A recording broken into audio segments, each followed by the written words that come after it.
வேதனைப்படுறதும் மாயை, பலவீனப்படுறதும் மாயை, எப்போதும் தேவையில்லாத சிந்தித்துக் கொண்டிருது மாயை. இந்த உலகமே ஒரு மாயை. ஆனா இயேசுதான் நிச்சயம். சொல்லுவோமா? இயேசு ஒருவர் தான் உண்மை.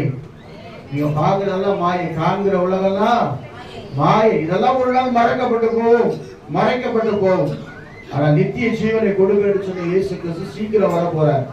அதான் சொல்றோம், பொய்யான மாயை பற்றி கொண்டிருக்கிறவர் தங்களுக்கு வரும் கிருபை கர்த்தர் கொடுத்துட்டே இருக்கிறார். ஒவ்வொரு நாளும் கிருபை, ஒவ்வொரு நாளும் ஜீவனை கொடுத்து கொண்டே இருக்கிறார்.